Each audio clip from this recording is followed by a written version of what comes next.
الله من الشيطان الرجيم.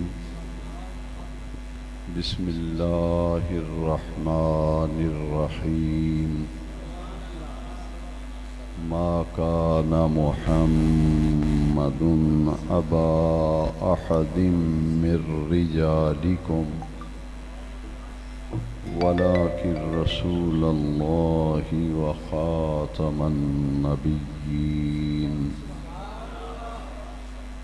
صدق الله مولانا العظيم. صلى الله على النبي الأمي وآله صلى الله عليه وسلم صلاة وسلاما عليك يا رسول الله. صلاة وسلاما عليك يا حبيب الله. معزز و محترم سامعین و حاضرین کرام، سالانہ ختم نبوت سیمینار میں حاضری کی سعادت حاصل ہونے پر اللہ رب العزت کا شکر ادا کرتے ہیں کہ خلاق عالم جل مجدہ الکریم نے آج ہمیں اپنے محبوب کریم صلی اللہ تعالی علیہ وسلم کی شان ختم نبوت کے عنوان سے منعقد ہونے والی نہایت ہی ایمان افروز، باوقار، روحانی اور نورانی محفل مبارکہ میں حاضر ہونے کی سعادت عطا فرمائی۔ اس محفل کے بانی میرے انتہائی مہربان، بہت ہی کرم فرما، میرے دکھ اور سکھ کے ساتھی، گرامی مرتبت جناب محترم صوفی محمد امتیاز علی صاحب قادری رضوی علیہ الرحمہ، انہوں نے اس محفل کی ابتدا اور آغاز کیا۔ اس کی وجہ یہ بنی، پاکستان کی تاریخ میں 7 ستمبر کا دن ایک عظیم دن قرار پایا جب 1974 میں پاکستان کی اسمبلی میں آئینی اور دستوری طور پر قادیانیوں، مرزائیوں کو غیر مسلم اقلیت قرار دیا گیا۔ قادیانیت، مرزائیت کے تابوت میں آخری کیل ٹھونک دیا گیا اور ختم نبوت کا تحفظ آئینی اور دستوری طور پر 1974 میں پاکستان کی اسمبلی میں قرارداد پیش کی گئی اور متفقہ طور پر پوری اسمبلی نے قادیانیوں کو غیر مسلم اقلیت قرار دے دیا، اور یہ قرارداد کراچی سے جمعیت علماء پاکستان کے پلیٹ فارم سے بھاری ووٹ لے کر MNA منتخب ہونے والی عظیم علمی اور روحانی شخصیت، قائد اہل سنت، قائد ملت اسلامیہ علامہ شاہ احمد نورانی صدیقی رحمۃ اللہ تعالی علیہ نے یہ قرارداد قومی اسمبلی میں پیش کی، کیونکہ اس وقت وہ اسمبلی میں ایم این اے تھے، قومی اسمبلی کے ممبر رکن تھے، انہوں نے اسمبلی میں قرارداد پیش کی، اور کراچی ہی سے منتخب ہونے والے ایک ایم این اے جو دارالعلوم امجدیہ کراچی کے شیخ الحدیث بھی تھے اور صاحب بہار شریعت صدر الشریعہ مولانا امجد علی صاحب اعظمی رحمۃ اللہ علیہ کے نور نظر اور ان کے لخت جگر اور فرزند جلیل علامہ عبد المصطفیٰ الازہری، وہ بھی قومی اسمبلی میں ایم این اے تھے۔ حیدرآباد سے ایک بہت بڑے عالم دین مولانا محمد علی صاحب رضوی، جمعیت علماء پاکستان کے پلیٹ فارم سے حیدرآباد سے جو قومی اسمبلی کی سیٹ تھی وہاں سے ایم این اے بنے،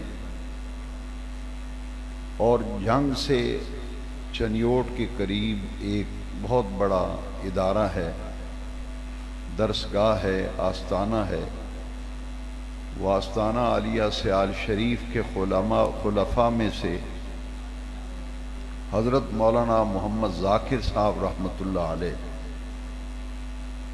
جمعیت علماء پاکستان کے پلیٹ فارم سے انہوں نے قومی اسمبلی کا الیکشن لڑا، اور 1970 میں وہ ایم این اے منتخب ہوئے۔ یہ نمایاں شخصیات تھیں جن کا تعلق ہمارے مسلک اور عقیدے سے تھا۔ ان ایم این ایز میں سے علامہ عبد المصطفیٰ الازہری وہ ہیں کہ پرائم منسٹر ذوالفقار علی بھٹو نے کہا کہ آئین میں مسلمان کی تعریف جو ہے، ڈیفینیشن کہ مسلمان کون ہوتا ہے، مسلمان کی تعریف کیا ہے، یہ آئین کا حصہ ہونی چاہیے، اور یہ تعریف کون لکھے گا؟ پارلیمانی کمیٹی کا اجلاس ہوا، اس میں یہ طے پایا کہ مسلمان کی تعریف کا ڈرافٹ جو ہے وہ علامہ عبد المصطفیٰ الازہری لکھیں گے، اور وہ لکھ کر پیش کریں گے کہ یہ مسلمان کی تعریف ہے۔ اور علامہ عبد المصطفیٰ الازہری علیہ رحمہ نے جب مسلمان کی تعریف لکھی تو جس جس ایم این اے نے پڑھی ہر ایک نے اس کی تائید اور توثیق کی، اور ہمارے آئین کا حصہ بن گئی۔ آج جو بھی حلف لیا جاتا ہے اس میں باقاعدہ وہ مسلمان کی تعریف شامل ہے کہ میں حضور نبی کریم صلی اللہ علیہ وسلم کو خاتم النبیین مانتا ہوں، اور یہ میرا عقیدہ ہے کہ آپ کی نبوت آخری نبوت ہے، اور آپ کی ذات اقدس پر نبوت کا اور رسالت کا دروازہ ہمیشہ ہمیشہ کے لیے بند کر دیا گیا۔ اب حضور کے بعد قیامت تک نہ آپ کی ظاہری حیات طیبہ میں اور نہ آپ کے وصال کے بعد کوئی نیا نبی پیدا نہیں ہو سکتا۔ یہ باقاعدہ آئین کا حصہ بن گیا۔ میرے بہت ہی مخلص اور مہربان کرم فرما جناب صوفی امتیاز علی قادری صاحب نے ایک تجویز پیش کی کہ جس دن اسمبلی میں تحفظ ختم نبوت اللہ رب العزت نے جن خوش نصیبوں کے حصے میں یہ کام رکھا تھا، انہوں نے اسمبلی سے یہ پاس کرایا، اور آئینی طور پر قادیانی ٹولہ اور مرزائی ٹولہ اسے غیر مسلم اقلیت قرار دے دیا گیا ہمیشہ ہمیشہ کے لیے۔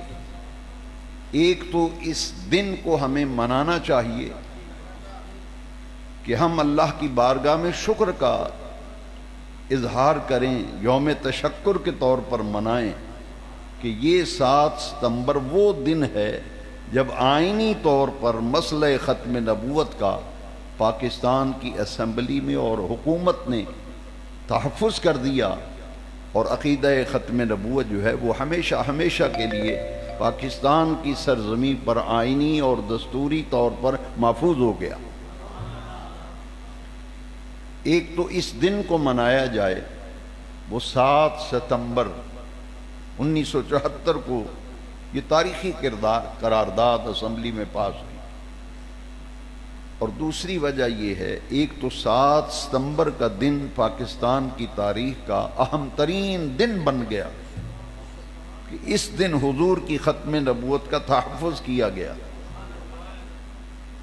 اور دوسرا 6 ستمبر کا دن جو ہے وہ پاکستان کی تاریخ کا ایک عظیم دن قرار پایا جب ہماری بہادر افواج نے پاکستان کی سرحدوں کو دفاع کیا، اور صرف 60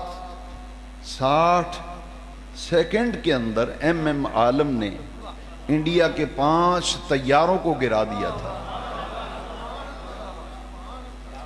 صرف 60 سیکنڈ، 1 منٹ، اس سے پہلے انڈیا کے 5 طیارے جو ہیں پاکستان کی اندرونی سرحد کے اندر کی طرف قبضہ کرنا چاہتے تھے، بری فوج بھی آ رہی تھی، تو ایم عالم کو اللہ نے یہ سعادت بخشی کہ 60 سیکنڈ پورے ہونے سے پہلے انڈیا کے 5 طیاروں کو گرا کر تباہ کر کے عالمی ریکارڈ قائم کیا تھا، اور ہماری بہادر افواج نے پاکستان کی سرحدوں کی حفاظت کی تھی۔ ان دو نسبتوں کو سامنے رکھتے ہوئے آج 6 ستمبر کو ختم نبوت سیمینار رکھا گیا۔ میری دعا ہے کہ اللہ تبارک و تعالی اس محفل مبارکہ کے بانی جناب صوفی محمد امتیاز علی صاحب قادری رضوی علیہ رحمہ کو کروٹ کروٹ اپنی رحمتیں عطا فرمائے۔ وہ عاشق رسول بھی تھے، مسلک اور دین کا سچا درد رکھنے والے، 5 وقتہ پکے ٹھکے نمازی بھی تھے۔ یہ ان کے لیے صدقہ جاریہ ہے، اور جیسا کہ مجھے بتایا گیا کہ ان کا یہ 3 سالانہ ختم مبارک بھی ہے۔ میرا ارادہ تھا کہ اس مرتبہ وسیع پیمانے پر ہم ختم نبوت کانفرنس کریں اور علماء کو دعوت دیں، لیکن وہ کرونا وائرس کی وجہ سے اور ایسے حالات پیدا ہو گئے، پھر محرم الحرام شریف کی آمد تھی، علماء و مشائخ سے رابطے نہ ہو سکے، تو اس مرتبہ ہمارے عزیز جناب حافظ محمد احمد صاحب اور ان کے ایک ساتھی تھے، یہ 2 میرے پاس تشریف لائے، اور انہوں نے آج کی محفل کے اہتمام کا عزم ظاہر کیا، اور مجھے یہ کہا کہ تم بھی اس محفل میں آؤ۔ میں نے ان سے وعدہ کیا، مجھے یہ توقع نہیں تھی کہ اتنی کثیر تعداد میں لوگ آئیں گے،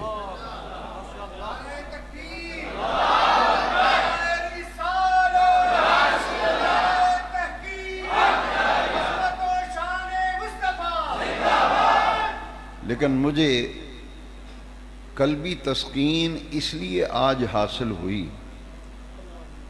کہ اس پورے علاقے کا یہ مرکز اہل سنت بحمد اللہ تعالی جب بھی ہم نے آواز دی ہے، لوگ ہماری آواز پر تمام اجتماعات میں اور تمام محافل میں بھرپور شرکت کر کے اس بات کا اظہار کرتے ہیں کہ ہمارے دلوں میں جو محبت رسول کا چراغ روشن ہے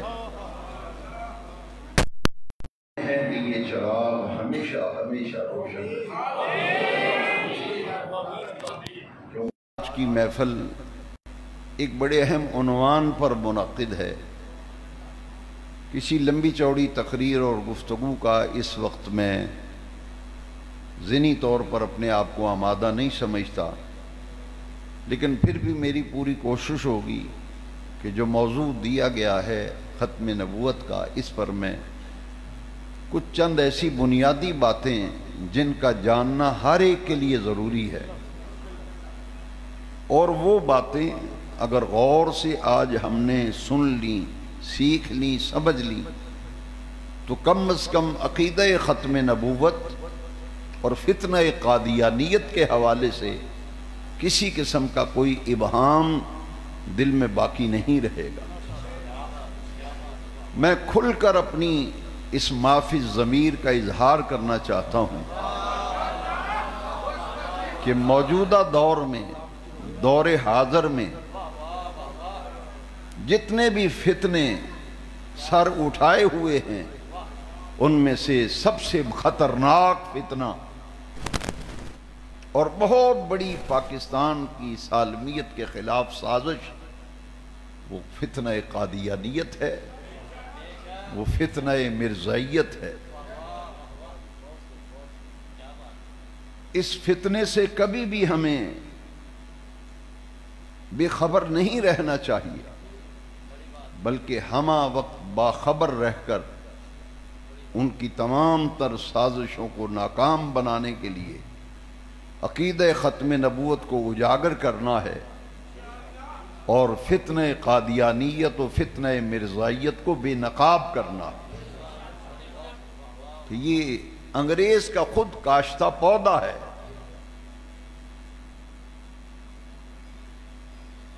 اس لیے کہ مسلمانوں کے دلوں سے جہاد، جذبہ جہاد نکالنے کے لیے مرزا قادیانی نے جہاد کے خلاف باقاعدہ کئی کتابیں لکھی۔ اس کا ایک شعر بھی ہے کہ چھوڑ دو اے دوستو اب جہاد کا خیال۔ اس نے نبوت کا ڈھونگ رچایا اور انگریز نے اسے نبی بنانے کے لیے بڑی کوششیں کی کہ ایک فتنہ ایسا پیدا کیا کہ یہ دعوی نبوت کرے، اور اس سے جو کام لینا تھا کہ امت میں سے جذبہ جہاد نکال دیا جائے، اس پر اس نے باقاعدہ بہت کام کیا۔ تو یہ انگریز کا خود کاشتہ پودا ہے، اور قادیانی اور مرزائی جو ہیں یہ یہودیوں کے ایجنٹ ہیں۔ یہودیت وہ اسلام اور پاکستان کے خلاف مرزائیوں اور قادیانیوں کے ذریعے سازش کر رہے ہیں۔ اس لیے اس فتنے سے باخبر رہنا چاہیے، آگاہ رہنا چاہیے۔ اس کے لیے چند باتیں یہ بنیادی ہیں کہ ختم نبوت کا عقیدہ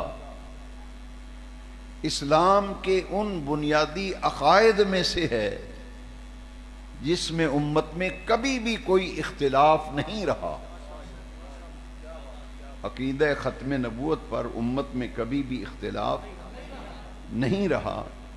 ساری امت کا، وہ امت جو مختلف فرقوں میں بٹی ہوئی ہے، تمام مسالک، تمام جماعتیں اس عقیدے پر متفق ہیں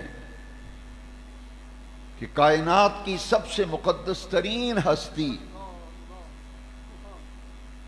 جس کو قرآن مجید میں اللہ تبارک و تعالی نے خاتم النبیین کے لقب سے قرآن میں بیان فرمایا، ہمارے آقا کریم حضور محمد مصطفیٰ احمد مجتبی صلی اللہ علیہ وسلم اللہ کے آخری نبی و رسول ہیں۔ آپ پر نبوت و رسالت کا دروازہ بند کر دیا گیا۔ اب قیامت تک نہ کوئی نیا نبی پیدا ہوگا، نہ کوئی نیا رسول پیدا ہوگا۔ سورہ الاحزاب کی یہ آیت نمبر 40 ہے جو عقیدہ ختم نبوت پر شاہد عادل ہے۔ دیکھیے قرآن مجید میں باشگاف الفاظ میں حضور کے خاتم النبیین ہونے کی صفت اور شان کو کس طرح اللہ رب العالمین جل مجد الکریم نے اجاگر کیا۔ فرمایا ما کان محمد ابا احد من رجالکم، میرے محبوب محمد صلی اللہ علیہ وسلم تم میں سے کسی مرد کے باپ نہیں ہیں، ولیکن رسول اللہ، ہاں اللہ کے رسول ہیں، وخاتم النبیین، اور نبیوں میں سے سب سے پچھلے نبی ہیں۔ کنز الایمان فی ترجمۃ القرآن میں خاتم النبیین کا معنی جس خوبصورتی کے ساتھ اعلی حضرت عظیم البرکت نے سمجھایا کہ یہ نبیوں میں سے سب سے پچھلے نبی ہیں، آخری نبی ہیں، ان کے بعد تو کوئی نبی نہیں، نہ کوئی رسول ہے، اور یہ ہیں خاتم النبیین۔ ما کان محمد ابا احد من رجالکم ولکن رسول اللہ وخاتم النبیین، اور یہ خاتم النبیین ہیں۔ میں نے اپنے کئی خطابات میں اپنے ہر بیان میں یہ کوشش کرتا ہوں کہ ایسی کوئی بات نہ کی جائے جس سے الجھاؤ پیدا ہو، اس لیے میں سیدھے اور سادہ لفظوں میں یہ کہا کرتا ہوں کہ جو خاتم النبیین کا معنی جاننا چاہتا ہے کہ اس کا معنی کیا ہے، تو پھر خاتم النبیین کا وہ معنی اچھی طرح دل پر نقش کر لو جو معنی میرے اور آپ کے آقا و مولا حضور خاتم النبیین نے فرمایا۔ وہ حضور کی ایک حدیث شریف میں خاتم النبیین کا معنی اتنا واضح ہے کہ کسی قسم کا ابہام، کسی قسم کا الجھاؤ اس عنوان پر پیدا ہی نہیں ہوتا۔ اور میرے آقا کی بڑی مشہور و معروف حدیث ہے، انا خاتم النبیین، میں خاتم النبیین ہوں، اور مانا کہ حضور خود فرماتے ہیں لا نبی بعدی ولا رسول بعدی۔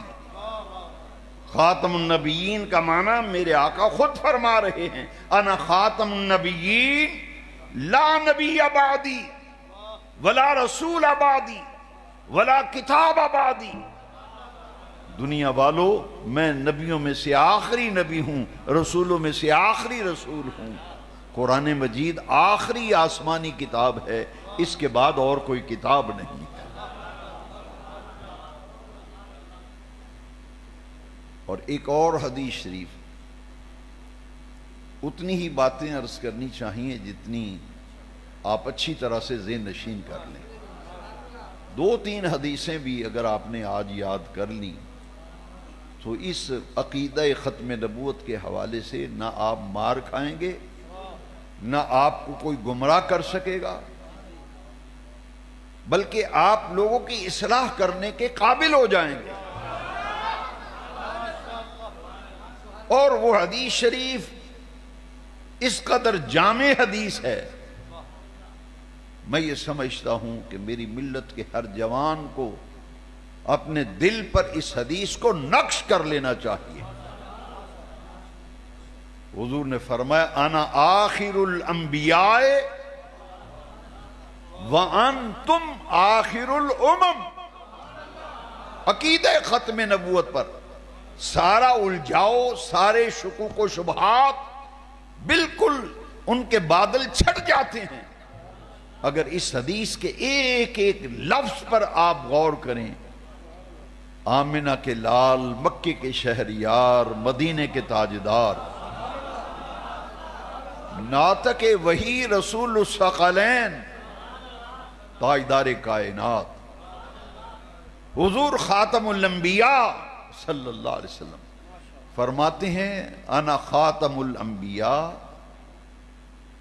وانا آخر الانبیاء وانتم آخر الامم۔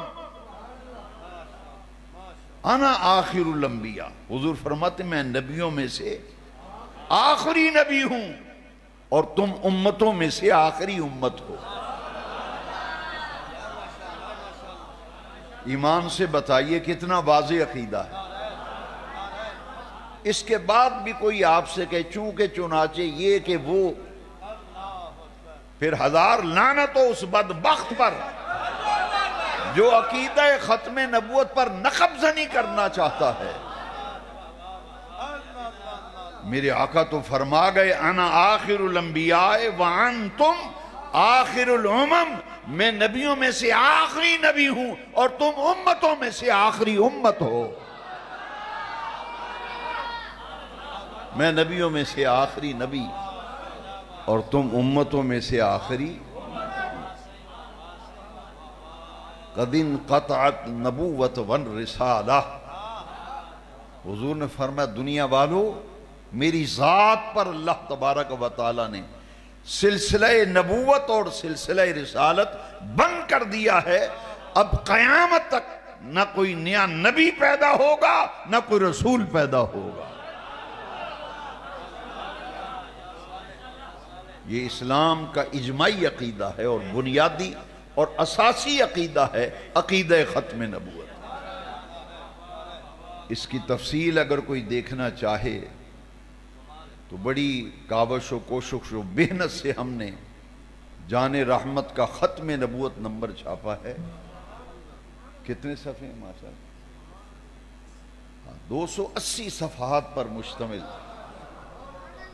یہ ہر عاشق رسول کے گھر میں کتاب ہونی چاہیے تاکہ ختم نبوت کے حوالے سے مکمل انسائیکلوپیڈیا ہے، مکمل دستاویز ہے، اور فتنہ قادیانیت اور مرزائیت کو جتنے سوالات قادیانی اور مرزائیوں کی طرف سے کیے جاتے ہیں ان سب کے جوابات اس کے اندر موجود ہیں۔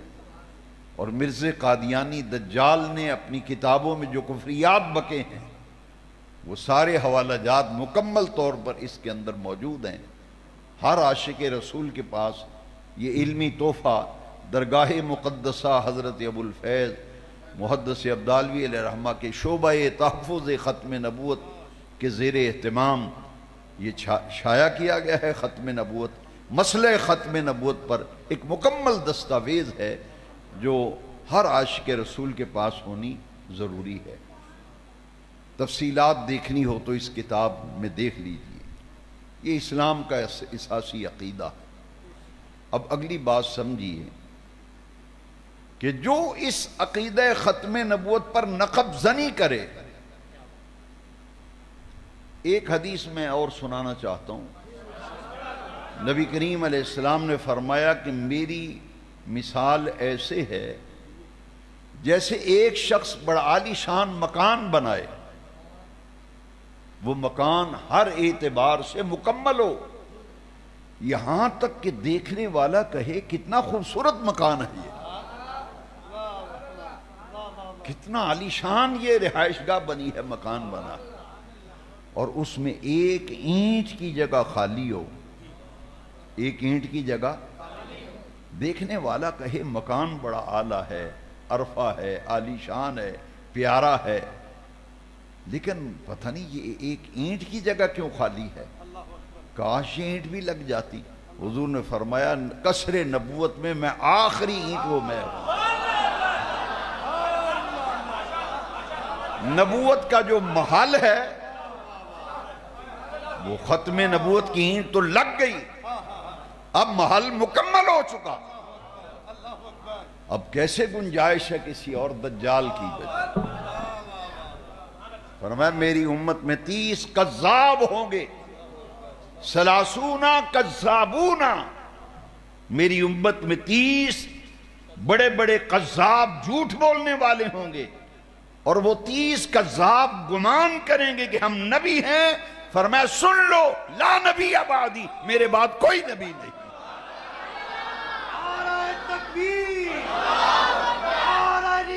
قصر نبوت،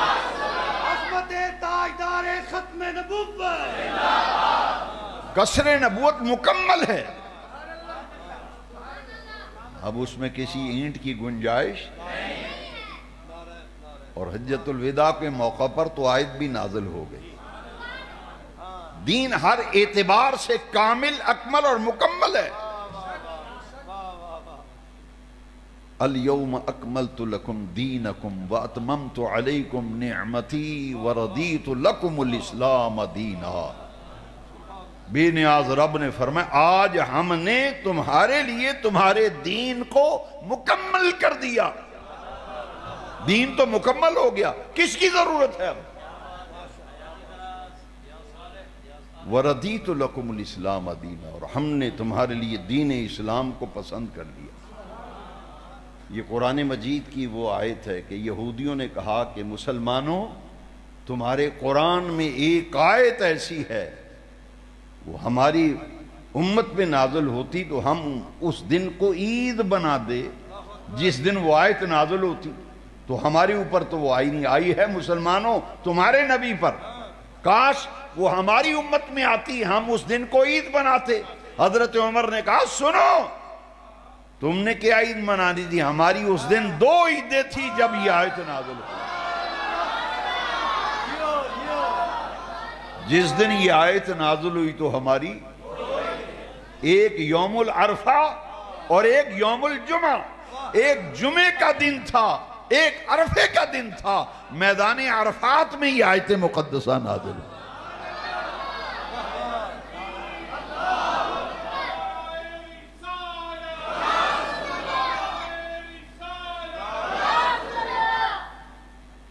اب حضور کی امت کے بعد کوئی امت نہیں، حضور کے بعد کوئی نبی نہیں، کوئی رسول پیدا نہیں ہوگا۔ اور ایک اب بات کرنی، یہ بات تھی عقیدہ ختم نبوت کی، اب بات کرنی ہے فتنہ انکار ختم نبوت۔ ختم نبوت کے انکار کا فتنہ سب سے پہلے کب پیدا ہوا؟ بلکہ اگر مجھ سے کوئی پوچھے کہ عقیدہ ختم نبوت کا محافظ اول، تحفظ ختم نبوت کا اولین داعی کون ہے، سب سے پہلے ختم نبوت کا محافظ کون ہے، تو میں جواب دوں گا اس عظیم شخصیت کا نام سیدنا ابو بکر صدیق۔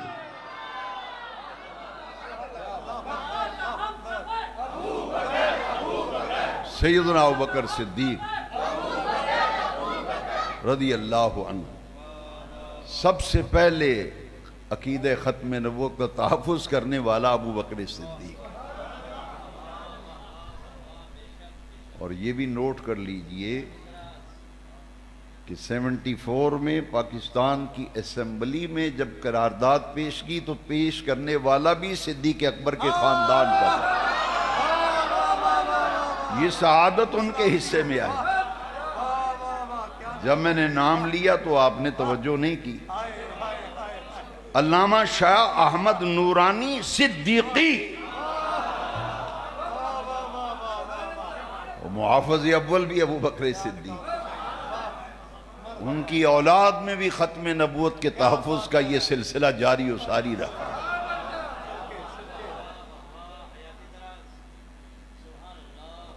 اور جو مرزائی دجال قادیانی آپ کو گمراہ کرتے ہیں معاذ اللہ، اور دکانوں پہ بھی کلمہ لکھتے ہیں، گھروں پہ بھی، آئینی طور پر نہیں لکھ سکتے۔ گورنمنٹ کو اگر پتہ چل جائے کہ کسی قادیانی نے کلمہ لکھا ہے تو پھر پولیس آتی ہے، وہ اٹھا کر کے کلمہ اٹھا کر لے جاتے ہیں، کیونکہ وہ یہ استعمال ہی نہیں کر سکتے، کیونکہ غیر مسلم اقلیت ہے، نہ دکان پہ نہ مکان پہ کہیں کلمہ، وہ جہاں وہ جو کچھ بھی کرتے ہیں اپنی عبادت شبادت، اس کو مسجد بھی نہیں کہہ سکتے، اسے مسجد بھی نہیں، آئینی طور پر منع ہے، کیونکہ غیر مسلم اقلیت قرار دیے گئے۔ قادیانی دھوکہ دیتے ہیں اور کہتے ہیں جی دیکھو ہم بھی تو کلمہ پڑھتے ہیں، لا الہ الا اللہ محمد رسول اللہ، اور بھولا بھالا سنی مسلمان جس کو تمہید ایمان میں میرے اعلیٰ حضرت نے کہا کہ یہ رسول اللہ کی بھولی بھالی بھیڑیں ہیں۔ تمہید ایمان میں اعلیٰ حضرت نے لکھا ہے، میں آپ کو نہیں کہہ رہا، مجھ پہ غصہ نہ کرنا، اعلیٰ حضرت نے لکھا ہے سنی جو ہیں یہ رسول اللہ کی حضور کی بھولی بھالی بھیڑیں ہیں، جب بھیڑیا آتا ہے انہیں ورغلا کے اچک کے لے جاتا ہے۔ وہ کہتے ہیں دیکھو آپ قادیانی کہتے ہیں ہم بھی تو تمہارے نبی کا کلمہ پڑھتے ہیں، یہاں اچھی طرح سے یہ میری بات دل پر لکھ لو اور سمجھ لو، پہلا جھوٹا مدعی نبوت جس نے حضور کی ظاہری حیات طیبہ میں ہی، دنیا سے رخصتی میں آخری ایام تھے، آخری ماہ و سال چل رہے تھے، کہ حضور کی ظاہری حیات طیبہ میں ہی بدبخت مسیلمہ نے نبوت کا دعویٰ کر دیا تھا۔ کذاب کا معنی ہے بہت بڑا جھوٹا، اس کا نام تھا مسیلمہ۔ حضور خدا کی دھرتی پر ظاہری حیات میں تھے ابھی، اس نے نبوت کا دعویٰ کیا، اور یہ میری بات غور سے نوجوان سنیں، وہ حضور کی نبوت کا انکار نہیں کرتا تھا، مسیلمہ حضور کی نبوت کا انکار نہیں کرتا تھا، کہتا تھا یہ میرے نبی ہیں، میں ان کا امتی ہوں، میں ان کا کلمہ پڑھتا ہوں، میں ان کی نبوت کا انکار نہیں کرتا، لیکن ساتھ میں اپنی نبوت کا دعویٰ بھی کرتا تھا کہ میں بھی نبی ہوں، میں بھی نبی ہوں۔ اس نے جسارت کی کہ حضور کو خط لکھا ظاہری حیات، اس میں اپنے آپ کو نبی ظاہر کر کے کہ مسیلمہ نبی کی طرف سے نبی پاک کا نام لکھ کر کے الی محمد رسول اللہ صلی اللہ علیہ وسلم، یہ جسارت بھی اس نے کی۔ اور نبی کریم علیہ السلام کا جب وصال مبارک ہو گیا، یہ زندگی ظاہریہ حیات ظاہریہ کے آخری دور کی بات تھی، جب آقا کریم کا وصال ہوا تو مسند خلافت پر متمکن ہوئے ابو بکر صدیق، تو جن بڑے فتنوں کا سامنا کرنا پڑا سیدنا صدیق اکبر، وہ 3 فتنے تھے، فتنہ ارتداد، ایک فتنہ مانعین زکوٰۃ، اور ایک فتنہ انکار ختم نبوت۔ بہت سے لوگ مرتد ہو گئے تھے حضور کی ظاہری حیات طیبہ کے وصال کے بعد، آپ نے فتنہ ارتداد کی سرکوبی کے لیے تاریخی کردار ادا کیا، اور اس فتنے کو موت کی نیند سلا دیا۔ پھر بہت سے لوگ جو ہیں وہ زکوٰۃ دینے سے انہوں نے انکار کر دیا کہ ہم زکوٰۃ نہیں دیں گے۔ سیدنا صدیق کو یہ سعادت ملی، فرمایا جو حضور کے زمانے میں زکوٰۃ میں بکری دیتا تھا یا گائے دیتا تھا، ساتھ رسی بھی دیتا تھا، آج مجھے وہ زکوٰۃ دے اور کہے کہ ابو بکر گائے لے جاؤ رسی نہیں دیتا، بکری لے جاؤ رسی نہیں دیتا، اور میں حضور کے زمانے میں دیتا تھا، اب اگر رسی دینے مجھے کہے گائے لے جاؤ بکری لے جاؤ رسی رہنے دو، فرمایا میں اس وقت تک جہاد کروں گا، چین سے نہیں بیٹھوں گا جب تک رسی بھی وصول نہیں کر لیتا۔ ان 2 فتنوں کی سرکوبی کی سیدنا ابوبکر صدیق، اور سب سے بڑا فتنہ انکار ختم نبوت کا، سیدنا صدیق اکبر اس کا مقابلہ کرنے کے لیے میدان میں آئے، اور اتنی جرأت کے ساتھ فرمایا کہ مدینہ منورہ میں کوئی ایک فرد بھی نہیں رہے گا، نکلو حضور کی ختم نبوت کے لیے۔ آپ نے اپنے دور خلافت میں پابندی لگا دی تھی کہ جو حضور کے زمانے میں بدر و احد میں شریک ہو چکے ہیں اب ان کو کسی جنگ میں جانے کی اجازت نہیں، اور وہ حضور کا تبرک ہے ہمارے پاس۔ اصحاب بدر اور اصحاب احد یہ حضور کے 7 غزوات میں شریک ہو چکے ہیں، یہ تو اتنی مقدس ہستیاں ہیں جنہوں نے حضور کی معیت میں جہاد کیا، یہ تو تبرک ہیں، حضور کی نشانیاں ہیں، یہ ہمارے بزرگ ان پہ پابندی ہے، یہ کسی اب جہاد میں نہیں جائیں گے، کسی جنگ میں نہیں جائیں گے۔ لیکن جب مسیلمہ کذاب جھوٹا مدعی نبوت لشکر لے کر آیا تو پھر حضرت ابو بکر صدیق نے ساری پابندیاں اٹھا دی. فرمایا اب معاملہ آ گیا ہے ناموس مصطفیٰ کا. ختم نبوت پہ ڈاکہ ڈال رہا ہے مسیلمہ، جھوٹا مدعی نبوت ہے. ابو بکر جب تک اس کو واصل جہنم نہیں کر لیتا اور اس فتنے کو دفن نہیں کر دیتا، ابو بکر کبھی بھی چین سے نہیں بیٹھے گا. یہاں تک کہ حضرت علی نے ہاتھ باندھے. اگر مولا علی ہاتھ نہ باندھتے تو صدیق بھی جاتے جنگ یمامہ میں.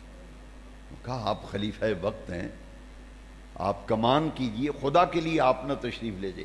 فرمایا نہیں نہیں، میں جاؤں گا یہاں تک کہ تمام اہل مدینہ جائیں. مجھے اکیلا بھی اگر چھوڑ کے جاتے ہیں، مجھے درندے بھی نوچ لیں، مجھے کوئی پرواہ نہیں. تو یہ تو حضرت مولا علی نے ہاتھ باندھے تھے. خدا کے لیے آپ نہ جائیں. ان کی بات مان کر پھر آپ رہے. یہ جنگ یمامہ جو ہوئی ہے، جنگ یہ حضور نبی کریم صلی اللہ علیہ وسلم کی نبوت پر ڈاکہ ڈالنے والے کذاب، جھوٹے مدعی نبوت اور فتنہ انکار ختم نبوت کی جسارت کرنے والا بد نصیب اور بدبخت شخص، جس کے خلاف سیدنا صدیق اکبر نے جہاد کیا، لشکر کشی کی، جنگ یمامہ ہوئی. اور آپ جانتے ہیں اس جنگ میں، جنگ یمامہ، حضور کی ساری ظاہری حیات طیبہ کی شہادات سے، تعداد سے کئی گنا زیادہ، حضور کی ساری ظاہری حیات طیبہ میں ہونے والے غزوات میں اتنے شہید نہیں ہوئے، ان سے 3-4 گنا زیادہ شہید ایک جنگ یمامہ جو جھوٹے مدعی نبوت کے خلاف لڑی گئی تھی. 1200 جلیل القدر صحابہ جنگ یمامہ میں شہید ہوئے تھے. کتنے صحابہ شہید ہوئے؟ 1200 صحابہ. ان میں اکثریت حفاظ کرام صحابہ کی تھی. وہ صحابہ جن کو بڑی فضیلتیں حاصل تھی. 1200 صحابہ جنگ یمامہ میں شہید ہوئے کہ حضور کے وصال کو ابھی تھوڑا عرصہ گزرا ہے. اگر اس فتنے کو دفن نہ کیا گیا، مسیلمہ کو قتل نہ کیا گیا، واصل جہنم نہ کیا گیا، تو جھوٹے مدعی نبوت پیدا ہوتے رہیں گے. 30,000 مسیلمہ کذاب کا ساتھی جہنم واصل کیا گیا. یہ جنگ یمامہ میں 30,000 مسیلمہ کے ساتھی قتل کیے گئے، جہنم واصل کیے گئے. اور ختم نبوت کے تحفظ اور فتنہ انکار ختم نبوت کی سرکوبی کے لیے جو کردار افضل البشر بعد الانبیاء بالتحقیق محافظ اول، تحریک تحفظ ختم نبوت کا قائد اول، مجاہد اول، وہ ابو بکر صدیق ہے، جس کی کاوشوں سے 30,000 مسیلمہ کا ساتھی مارا گیا، جہنم واصل ہوا. اور اتنی بڑی قربانی صدیق نے دی جھوٹے مدعی نبوت کو ختم کرنے کے لیے، فتنہ انکار ختم نبوت کو دفن کرنے کے لیے اتنی بڑی قربانی دی کہ 1200 صحابہ کرام نے جام شہادت نوش کیا تھا. اور اس جنگ یمامہ میں جس کے ہاتھوں مسیلمہ قتل ہوا، یہ وہی بعد میں مسلمان ہو گیا وحشی، جس نے غزوہ احد میں سیدنا امیر حمزہ رضی اللہ عنہ کو شہید کیا تھا. یہ بعد میں مسلمان ہو گئے. حضرت وحشی رضی اللہ عنہ صحابی رسول ہو گئے. انہوں نے، اور اس جنگ کے سپہ سالار، 2 سپہ سالار جب شہید ہو گئے جنگ یمامہ میں، پھر صدیق اکبر نے آرڈر جاری کیا کہ اب میں اس لشکر کی کمان اس شخص کو دیتا ہوں جس کو رحمت کائنات نے سیف اللہ کہا، جس کو دنیا خالد بن ولید کے نام سے جانتی ہے۔ ملک شام کی زیارات پر جب میں گیا، حضرت سیدنا خالد بن ولید رضی اللہ عنہ ان کے مزار شریف پر حاضری کے لیے 60 میل کا سفر کر کے میں گیا۔ کہا یہ سیف اللہ ہے۔ سیف تلوار کو کہتے ہیں، اللہ کی تلوار۔ حضور نے فرمایا خالد جو ہے نا، یہ سیف من سیوف اللہ، اللہ کی تلواروں میں سے ایک تلوار ہے۔ کتنے غزوات میں، کتنی جنگوں میں شریک ہوئے، جنگ یمامہ میں شریک ہوئے، ان سے پہلے 2 سپہ سالار شہید ہو گئے، تو حضرت خالد تو شہید نہیں ہوئے، سپہ سالار رہے ہیں، سینکڑوں کو جہنم رسید کرتے رہے مگر خود نہیں شہید ہوئے، کیونکہ حضور نے فرمایا خالد، وہ تو افسوس کرتے تھے حضور کیا میں شہید نہیں ہوں گا؟ فرمایا نہیں، تو تبھی موت جائے گا۔ آقا کیوں؟ میں اس سعادت سے محروم ہوں۔ فرمایا نہیں، تیرا لقب ہے سیف اللہ، اگر تجھے شہید کر دیا گیا، قتل کیا گیا تو دشمن کہے گا میں نے اللہ کی تلوار کو توڑ دیا، وہ کہے گا ہم نے تو اللہ کی تلوار کو توڑ دیا۔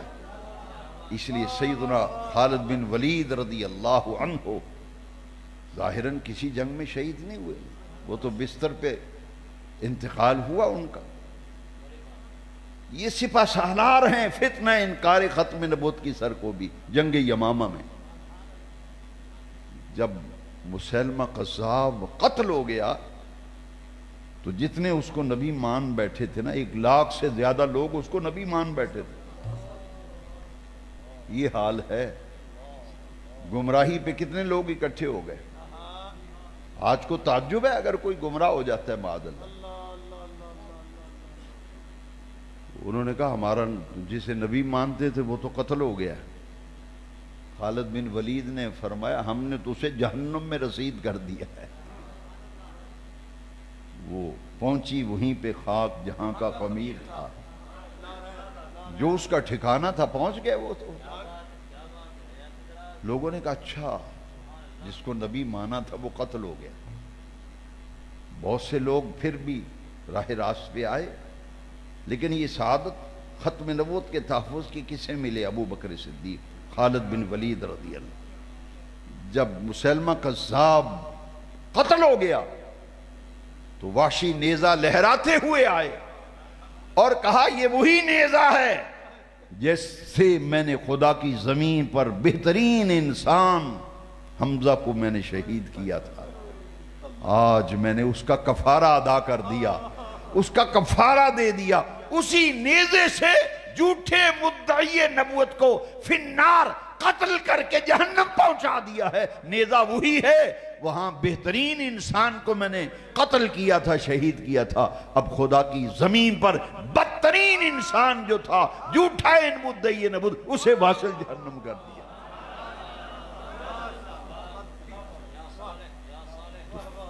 سب سے پہلے ختم نبوت کا محافظ، پہلا محافظ اول، تحریک تحفظ ختم نبوت کا قائد اول، مجاہد اول سیدنا صدیق اکبر رضی اللہ۔ سجاہ نامی عورت نے بھی نبوت کا دعویٰ کیا، اسود انسی نے بھی نبوت کا دعویٰ کیا۔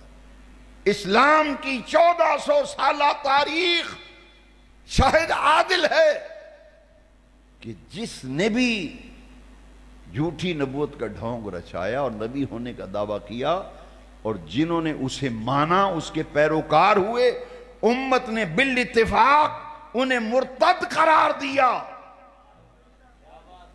اور بہت سے جھوٹے مدعین نبوت کو جہنم واصل کر دیا کہ ان کا وجود ہم خدا کی دھرتی پہ برداشت نہیں کرتے۔ اسلام کی 1400 سالہ تاریخ۔ پھر پاکستان جب بنا تو یہ ہندوستان کے ایک شہر قادیاں میں مرزا قادیانی خریدا گیا، انگریز کا خود کاشتہ پودا ہے، کیونکہ آپ جانتے ہیں کہ قرآن کہتا ہے کہ ہم جو قوم کی زبان ہوتی ہے اسی میں کلام اتارتے ہیں۔ قرآن ہمارے آقا پہ نازل ہوا عربی زبان میں ہے،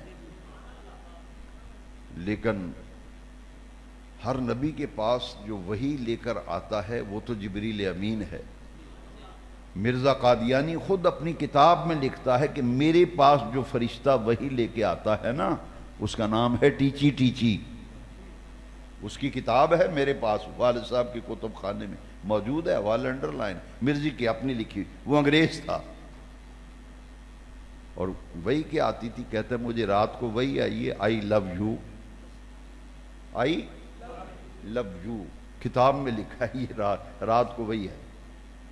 اور ایک وہی اور آپ کو سنا دیتا ہوں، ورنہ وہ اتنی خرافات ہیں وہ تو مسجد میں بیان کرنا ہی میں سمجھتا ہوں کہ وہ تو زیب ہی نہیں دیتا، لیکن میں نے جب یہ پڑھا کتاب میں تو میں حیران رہ گیا کہ یہ ہے جھوٹا مدعی نبوت، ماننے والے بھی ایسے ہی ہوں گے۔ وہ پنجابی میں کہتے ہیں جے وجہ کون والے ہو وجہ کھان والے۔ اس کا مکمل تعارف میں نے اس ختم نبوت نمبر میں دیا ہوا۔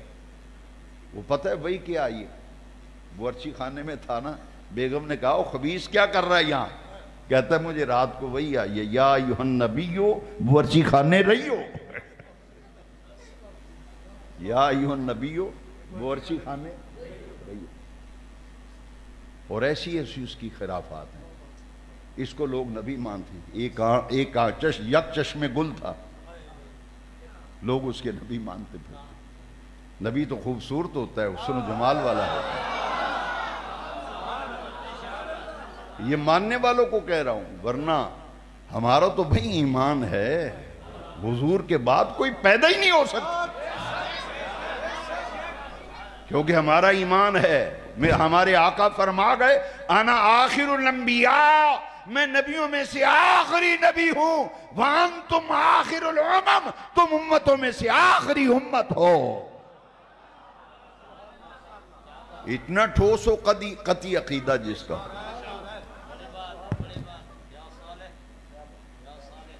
ایمان سے اس کی جو اس کو الہام ہوتے تھے نا، اور وہی ہوتی تھی۔ وہ کوئی شریف آدمی نہ پڑھ سکتا ہے، نہ سن سکتا ہے، نہ بیان کر سکتا ہے۔ کوئی شریف آدمی اتنی واحیات اور اخلاقیات سے آری اس کو وہی آتی تھی، معاذ اللہ، پڑھ پڑھ کے بندہ حیران ہوتا ہے۔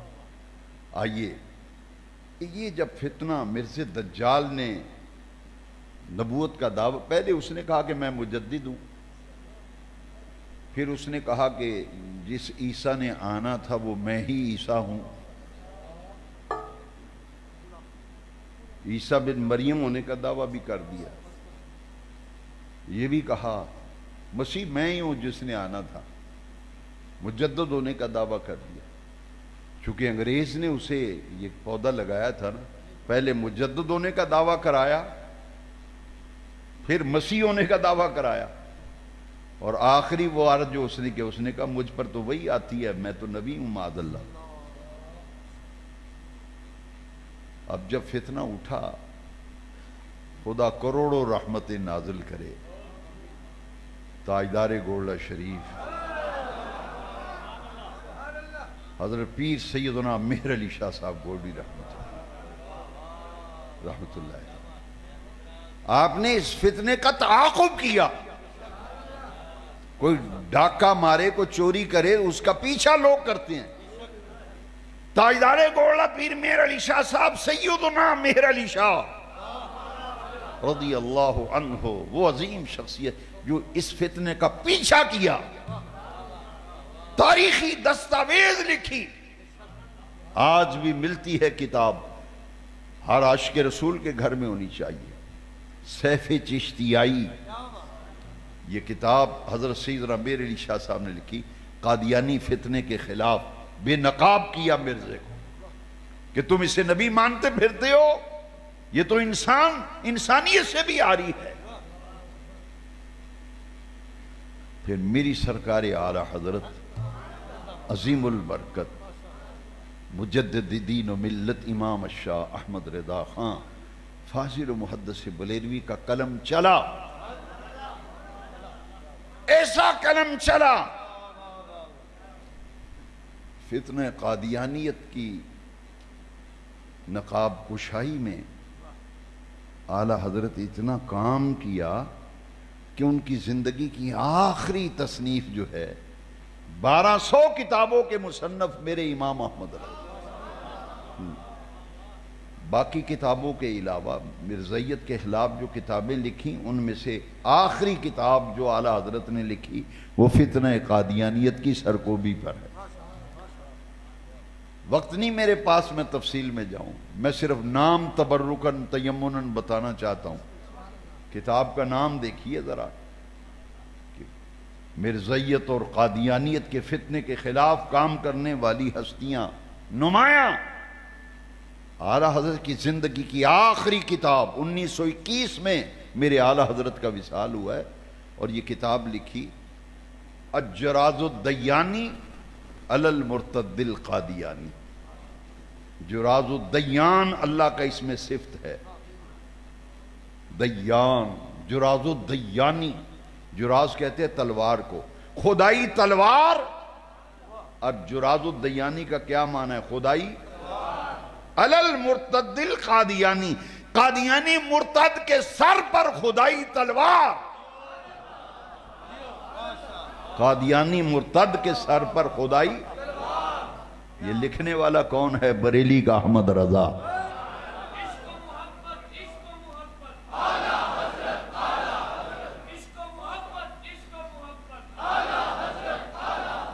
اس ٹوٹی پھوٹی صفوں میں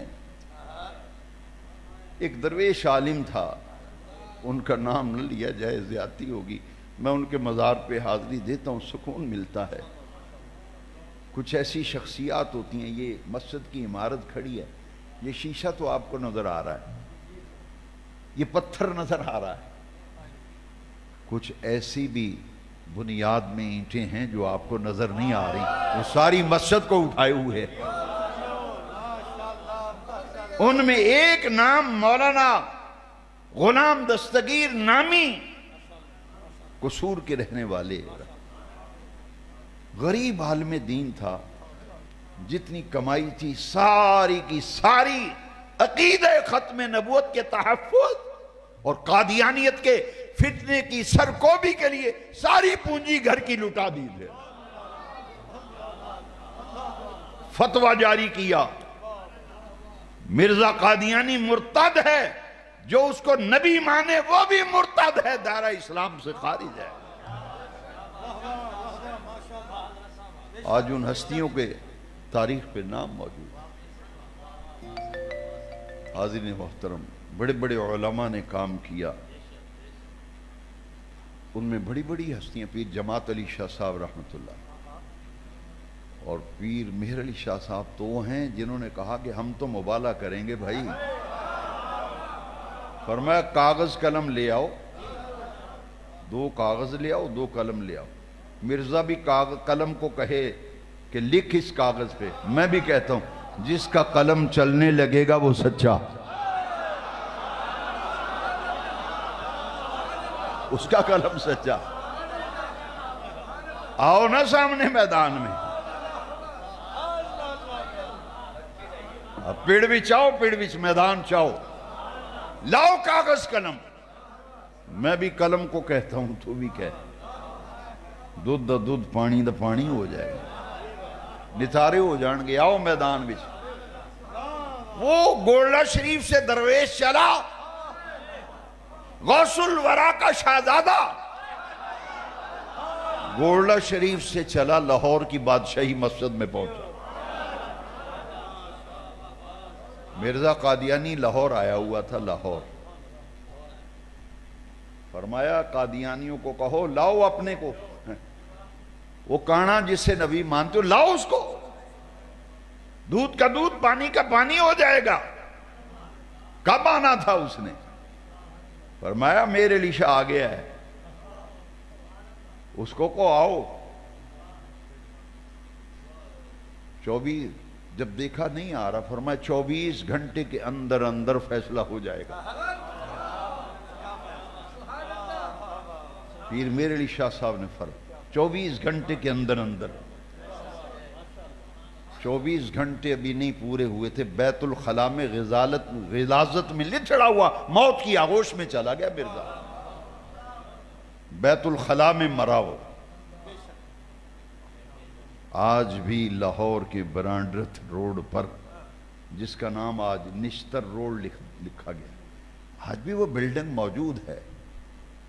میں جب گزرتا ہوں وہاں سے تو دیکھتا ہوں لکھا ہے یہ وہ بلڈنگ ہے جس میں مرزا آن جہانی موت کی آغوش میں گیا تھا، تو کہا اس کی بالائی منزل پر وہ بیت الخلاء ہے جس میں وہ مرا تھا۔ وہ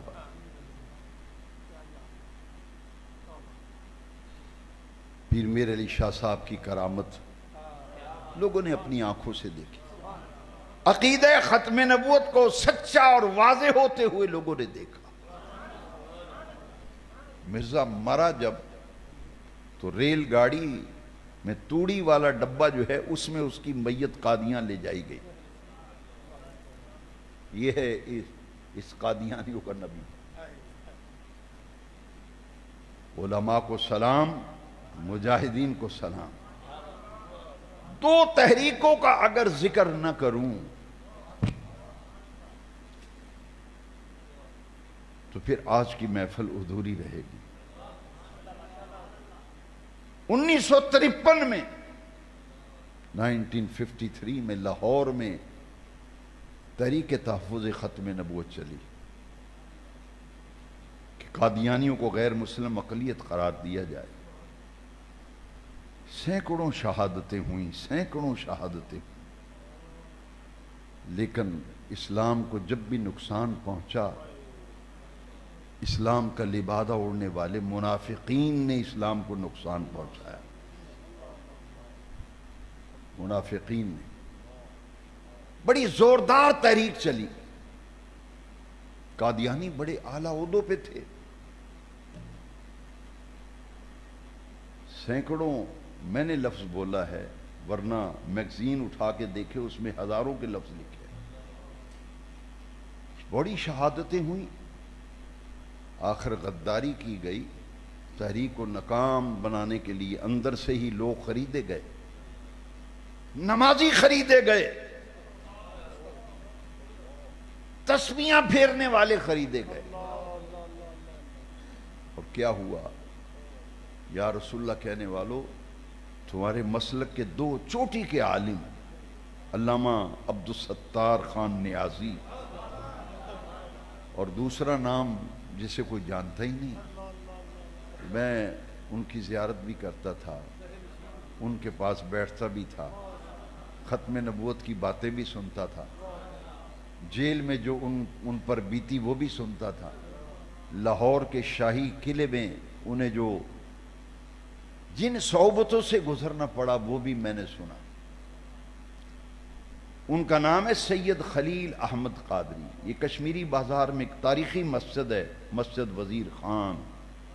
ان کے والد بھی وہاں خطیب تھے، ان کا وصال ہوا، پھر ان کے بیٹے وہاں خطیب ہوئے، سید خلیل احمد۔ 53 کی ختم نبوت میں آج لوگ باتیں کرتے ہیں علماء کے بارے میں، مشائخ کے بارے میں، 3 سال جیل میں رہے، 3 سال۔ اس ہستی کا نام علامہ ابو الحسنات سید محمد احمد قادری، جنہوں نے قرآن شریف کی تفسیر لکھی ہے، تفسیر الحسنات، مارکیٹ میں ملتی ہے۔ کراچی جیل میں کتنا عرصہ رہے؟ 3 سال۔ مینٹل ٹارچر دیتے ہیں جیل میں، تھانے میں جب لے جاتے ہیں نا پکڑ کر کے دینی رہنماؤں کو، تو بڑی ذہنی اذیت دیتے ہیں۔ مولانا کراچی جیل میں تھے، ان کے ایک ہی بیٹے تھے سید خلیل احمد قادری، جو والد کے وصال کے بعد ان کے صاحبزادے مسجد وزیر خان میں خطیب ہوئے تو ساری عمر وہی خطیب رہے۔ ان کی اولاد نہیں ہوئی سید خلیل احمد قادری کی۔ اپنے باپ کے ایک ہی بیٹے تھے. وہاں کراچی میں تحریک کے صدر جو تھے نا علامہ ابو الاسناد محمد احمد قادری، مجلس عمل تحفظ ختم نبوت کے صدر تھے. وہ جیل میں چلے گئے، 3 سال رہے جیل میں. تو جیل میں ایک مینٹل ٹارچر دینے کے لیے ایک جھوٹی خبر دی کہ آپ کا اکلوتا بیٹا جو ہے خلیل احمد قادری، ان کو سزائے موت دے دی گئی ہے، پھانسی پہ لٹکا دیا گیا. مولانا نے سن کر جو جملے کہے نا، کہا اللہ ایک ہی تو نے دیا تھا، وہ تیرے نبی کی ختم نبوت پہ قربان ہو گیا. میرے 1000 بیٹے بھی ہوتے تیرے نبی کی ختم نبوت پہ قربان کر دیتے. یہ ہیں اہل سنت کے مقتدا. سن 53 کی تحریک تحفظ ختم نبوت مجلس عمل کے صدر، ان کے بھائی مفتی اعظم پاکستان علامہ سید ابو البرکات اعلیٰ حضرت کے شاگرد بھی ہیں اور خلیفہ بھی ہیں. یہ ان کے بھائی ہیں. ان کا مزار شریف داتا صاحب ہے. داتا صاحب سلام کر کے باہر کی طرف نکلے تو اس طرف قبریں ہیں نا، ذرا سین میں آئیں گے برآمدے سے نکل کے تو پہلی قبر علامہ سید ابو الاسناد قادری کی ہے، مفسر قرآن کی، جنہوں نے 3 سال جیل میں گزارے.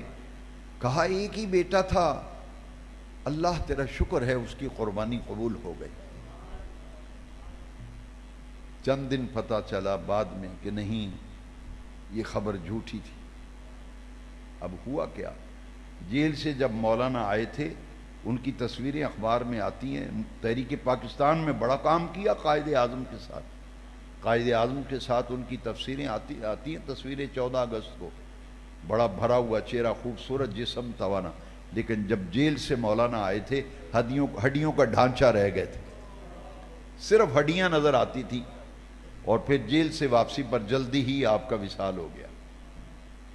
ان کے اکلوتے بیٹے تھے سید خلیل احمد قادری. انہوں نے خود مجھے سنایا کہ شاہی قلعے میں جب لے جایا گیا، میرے اوپر سام چھوڑتے تھے رات کو کہ کرو گے کام ختم نبوت کا. سام چھوڑتے تھے، فرماتے میرے اوپر، اور بڑی بڑی یہاں وہ میں بیان نہیں کر سکتا. فرماتے تھے میں یہی کہتا تھا کہ یا رسول اللہ، آپ کی ختم نبوت کے لیے آیا ہوں، آپ میری شفاعت کر دیں گے تو میری یہ ساری تکلیفیں مجھے بھول جائیں گی. 2 شخصیتوں کو تحریک تحفظ ختم نبوت میں کام کرنے کی وجہ سے عدالت نے سزائے موت سنا دی. ایک علامہ عبدالستار خان نیازی، ایک سید خلیل احمد قادری. جیل کی کال کوٹھڑی، موت کی کوٹھڑی، پھانسی کی کوٹھڑی میں موت کا انتظار کر رہے ہیں. میں نے مولانا نیازی کے ساتھ ایک وقت گزارا ہے. مجاہد تحریک پاکستان، مجاہد تحریک ختم. میں نے سوال کیا کہ حضرت جب آپ کو عدالت میں سزائے موت سنائی گئی تو آپ کے اس وقت کیا کیفیت تھی؟ باڈی کی کیفیت کیا تھی؟ جسمانی کیفیت، ذہنی کیفیت کیا تھی؟ مجھے بیٹا کہتے تھے. فرماتے تھے بیٹا، عدالت میں جب فیصلہ سنایا گیا تو لکھا کہ عبدالستار نیازی کو پھانسی دے دی جائے اور پھانسی کا پھندا گلے میں ڈال کر اس کو لٹکا دیا جائے تا وقت کہ اس کی موت واقع ہو جائے. فرماتے ہیں جب میں نے سنا نا فیصلہ، ایک دم میری آنکھوں کے سامنے اندھیرا چھا گیا. اندھیرا آ گیا نا تو ایک ہی لمحے میں سنبھل گیا، زبان سے بے ساختہ جاری ہو گیا، کروں تیرے نام پہ جاں فدا، کروں تیرے نام پہ جاں فدا، نہ بس ایک جان 2 جہاں فدا، 2 جہاں سے بھی نہیں جی بھرا، کروں کیا کروڑوں جہان ہے. اللہ رب العزت کا کرم ہوا. سید خلیل احمد قادری اور جماعت اسلامی کے جو بانی ہیں مولانا مودودی، ان کو بھی سزائے موت کا فیصلہ ان کے حق میں بھی ہوا. یہ تینوں جیل میں لاہور میں کال کوٹری میں تھے. تو مولانا نیازی مجھے بتاتے تھے کہ ہم صبح کوٹھی سے ہمیں نکالا گیا تو ایک سنتری دوڑتا ہوا آیا، کہنے لگا مولانا مبارک ہو، آپ کی سزائے موت عدالت نے ختم کر دی، آج آپ کی رہائی ہو جائے گی۔ فرمانے لگے میں تو آیا تھا حضور کی ناموس پہ قربان ہونے کے لیے۔ یہ ہمارے وہ اسلاف جن کی قربانیاں ختم نبوت کے تحفظ کے لیے، سینکڑوں علماء، سینکڑوں مشائخ جنہوں نے جیلیں کاٹی، مار کھائی، اذیتیں سہیں، ایک مجلس میں سب کا تذکرہ ممکن نہیں، چونکہ یہ وہ نمایاں شخصیات تھیں جن کو ٹارگٹ کیا گیا، عدالت نے سزائے موت سنائی، اور پھر یہ تحریک ناکام ہو گئی۔ مولانا نیازی جب پکڑے گئے نا، جیسے میں نے کہا تسمیوں والے، ٹوپیوں والے، پگڑیوں والے نمازی، ایک مرید لے گیا مولانا کی گرفتاری کے لیے، پولیس چھاپے مار رہی تھی، قصور میں ایک مرید لے گیا مولانا کو، دوستوں نے فیصلہ کیا کہ آپ قصور تشریف لے جائیں، وہاں آپ ٹھہریں تاکہ ہم پولیس سے مذاکرات وغیرہ کرتے ہیں۔ اب جب وہ مرید کے گھر گئے تو اسی مرید نے تھانے میں جا کے اس نے کہا اگر میں مولانا کو گرفتار کرا دوں کتنے ملیں گے؟ انہوں نے لفافہ دے دیا، پیسے ڈال، اس نے لفافہ جیب میں ڈالا، کہا مولانا میرے گھر میں، مولانا کو گرفتار کرا دیا۔ تو مسکراتے تھے، مجھے کہتے تھے بیٹا وہی جو لے کے گیا تھا اسی نے پکڑوا دیا۔ جیل چلے گئے مولانا۔ بہت کچھ ہوا، تاریخ ایک داستان ہے، وقت گزرتا یہ تحریک ناکام ہو گئی، کوئی نتیجہ نہ نکلا۔ پھر آج جس دن کی یاد میں ہم جمع ہیں، 1974 میں تحریک تحفظ ختم نبوت چلی، نشتر میڈیکل کالج، ملتان کے طلباء کا ٹور، تفریحی ٹور، مری وغیرہ سیر کے لیے جا رہا تھا، چناب ایکسپریس چلتی تھی اس زمانے میں۔ وہ نشتر میڈیکل کالج کے اسٹوڈنٹ جب ربا اسٹیشن پہ پہنچے تو انہوں نے نعرہ لگایا ختم نبوت زندہ باد، ختم نبوت نعرہ لگایا جب، تو قادیانیوں نے حملہ کرنے کی کوشش کی لیکن وہ ٹرین جا چکی تھی۔ اب یہ ٹور سے جب قافلہ واپس آ رہا تھا، جیسے ہی ٹرین رکی نا ربوا اسٹیشن پہ، وہ بوگی جس میں نشتر میڈیکل کالج کے اسٹوڈنٹ تھے وہ نیچے اتر کر نعرے لگانا چاہتے تھے، لیکن بوگی ٹرین کھڑی ہوتے ہی اس بوگی پہ حملہ کر دیا گیا، شدید زخمی کیا ان اسٹوڈنٹس کو۔ جب زخمی ہوئے تو جنگل میں آگ کی طرح خبر پورے پاکستان میں پھیل گئی کہ ربوے اسٹیشن پر قادیانیوں نے نشتر میڈیکل کالج کے طلباء پہ حملہ کر دیا ہے اور سزا دی ہے ختم نبوت زندہ باد کا نعرہ لگانے کا۔ اب کیا ہوا حضرات شاکوٹ والوں، پورے ملک میں تحریک چل گئی، اتنی زوردار تحریک چلی۔ میں تو اس وقت 8ویں کلاس میں پڑھتا تھا، 8ویں کلاس میں تھا، لیکن مجھے آج بھی وہ ایک ایک بات یاد ہے۔ حضرت محدث اعظم علیہ رحمہ کے بڑے شہزادے صاحبزادہ قاضی محمد فضل رسول سخت اذیتیں دی، جیل میں گرفتار ہوئے، پورے ملک میں گرفتاریاں ہوئیں اور پہیہ جام ہڑتال ہوئی۔ ہم سنتے ہیں کہ ہڑتال ہوگی، کل ہڑتال ہوگی۔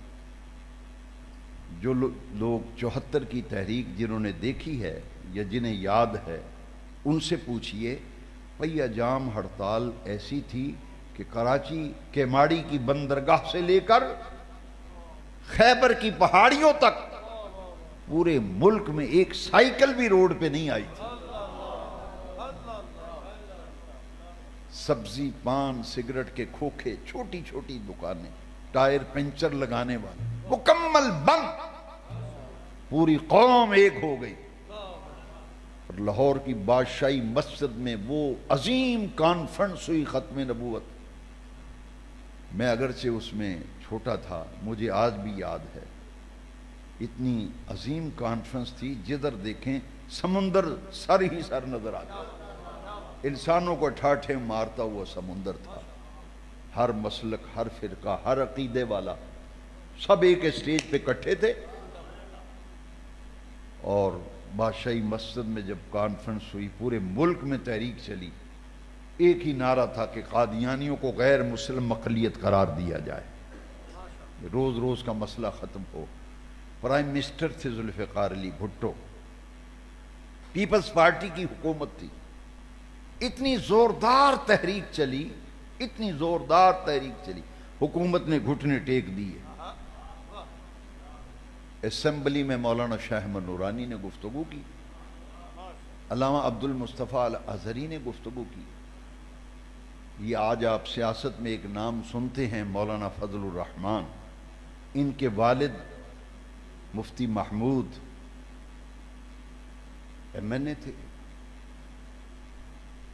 اور جتنے بھی مکاتب فکر تھے، بلا امتیاز مسلک، پوری قوم ایک پلیٹ فارم پہ ہوئی. اور آخر اللہ رب العزت نے ہمیں وہ دن دکھایا کہ ذوالفقار علی بھٹو صاحب سے جا کے علماء نے ملاقات کی. بھٹو صاحب نے دیکھا کہ پوری قوم ایک ہو گئی. اللہ تعالیٰ نے ان سے یہ کام لینا تھا. انہوں نے کہا کہ ٹھیک ہے، آپ اسمبلی میں قرارداد لائیں. اور اسمبلی میں جب مولانا شاہ احمد نورانی MNA کھڑے ہوئے تقریر کے لیے، تو ایک ممبر نے بھی مخالفت نہیں کی. متفقہ طور پر پوری اسمبلی نے قرارداد پاس کر دی. لہذا آئینی اور دستوری طور پر 7 ستمبر 1974 کا دن تاریخ ساز دن قرار پایا، جب آئینی طور پر قادیانیوں مرزائیوں کو غیر مسلم اقلیت قرار دے دیا گیا، تد قرار دیا. حضور کی ختم نبوت کا بڑے جشن منائے گئے. اور آخری سائن ہوتے ہیں نا پرائم منسٹر کے. اسمبلی نے جب پاس کر دیا، ذوالفقار علی بھٹو جب سائن کرنے لگے تو سائن کے لیے قلم کاغذ کے ساتھ مس کرتا ہے تو ایک دم سے قلم اٹھا لیتے. آج بھی میرے پاس وہ کتاب موجود ہے، کوثر نیازی نے لکھی ہے، اور لائن کٹ گئی. ایک کتاب ہے، اس کا نام ہے اور لائن کٹ گئی. یہ 1977 میں 77 میں بھی ایک تحریک چلی تھی، جس کے نتیجے میں ذوالفقار علی بھٹو پھانسی لگے تھے. وہ تحریک چلی تھی 77 میں. اس کے مذاکرات ہو رہے تھے کہ وہ مذاکرات ختم ہو گئے. اور وہ کوثر نیازی اس پیپلز پارٹی کی حکومت میں منسٹر تھے مذہبی امور کے. انہوں نے وہ کتاب لکھی، پوری حکومت کی داستان، کہ مذاکرات کیوں ختم ہوئے. کہا کہ مذاکرات چل رہے تھے اور لائن کٹ گئی، یعنی مذاکرات ختم ہو گئے. اس کتاب میں بھی لکھا ہے، جب بھٹو صاحب مرزائیوں کو اقلیت قرار دینے کی آخری دستخط کرنے لگے تو ذوالفقار علی بھٹو نے کہا کہ مولانا یہ پھانسی کا پھندا ہے جو آپ میرے گلے میں ڈال رہے ہیں. میں اپنی تقریر کے آغاز میں ایک جملہ کہہ چکا ہوں، قادیانی یہودیوں کے ایجنٹ ہیں. بھٹو صاحب جانتے تھے، ذوالفقار علی بھٹو جانتے تھے قادیانی مرزائی یہ بڑی مضبوط لوگ ہیں، یہ قادیانیوں کے ایجنٹ ہیں. یہ کام کرنے پر اور اسمبلی سے پاس کروانے پر یہ مجھے زندہ نہیں چھوڑیں گے. اس لیے بھٹو صاحب نے کہا سائن تو میں کر رہا ہوں، اور لیکن یہ پھانسی کا پھندا ہے جس پر آپ سائن کروا رہے ہیں، یہ میرے سائن پھانسی کا پھندا ہے. پھر لوگوں نے دیکھا وہی ہوا کہ پرائم منسٹر کو پھانسی پہ لٹکایا گیا. 1974 کی اسمبلی میں قادیانیوں کو غیر مسلم اقلیت قرار دیا گیا. اس کی تفصیل اگر جاننا چاہیں تو جان رحمت کا ختم نبوت نمبر، اس میں پوری قرارداد جو اسمبلی میں پیش ہوئی تھی، پوری قرارداد کا متن میں نے نقل کیا ہے. اور جس عالم نے نیچے سائن کیے تھے ان سب کے نام بھی لکھے ہوئے، بلا امتیاز مسلک کس عقیدے کا ہے، کس مسلک کا ہے. جس نے بھی ختم نبوت میں کام کیا ہم انہیں سلام پیش کرتے ہیں. اور ہم نے ان کی خدمات کا اعتراف کرتے ہوئے اس کتاب میں بھی ذکر کیا۔ اللہ کا شکر کہ حضور کی ختم نبوت کا تحفظ ہوا۔ اب آئینی طور پر قادیانی مرتد ہیں، غیر مسلم اقلیت ہیں، یہ سعادت اللہ تعالیٰ نے جن ہستیوں کی کو بخشی، میری دعا ہے اللہ تعالیٰ ان کی قبروں کو منور فرمائے، اور جتنے بھی شہدائے طریق تحفظ ختم نبوت ہیں اللہ ان کے درجات بلند فرمائے، جنہوں نے جیلیں کاٹی، ماریں کھائیں، حضور کی ناموس کی خاطر قربانیاں دیں، اللہ تعالیٰ آخرت میں ان کو صلہ عطا فرمائے۔ اور جتنے حضرات آج کی محفل میں تشریف لائے اور جن دوستوں نے، حافظ محمد احمد ان کے ساتھیوں نے جس محبت سے صوفی امتیاز علی صاحب قادری کی اس روایت کو قائم رکھا، اللہ ہمارے ان سب بھائیوں کو جزا دے۔ آج چونکہ ان کا تیسرا سالانہ ختم شریف بھی ہے، میں دعا کرتا ہوں اللہ تعالیٰ ان کی قبر پر کروڑوں رحمت نازل فرمائے، امتیاز علی صاحب کی مغفرت فرما کر جنت الفردوس میں بلندی درجات عطا فرمائے۔ وآخر دعوانا کچھ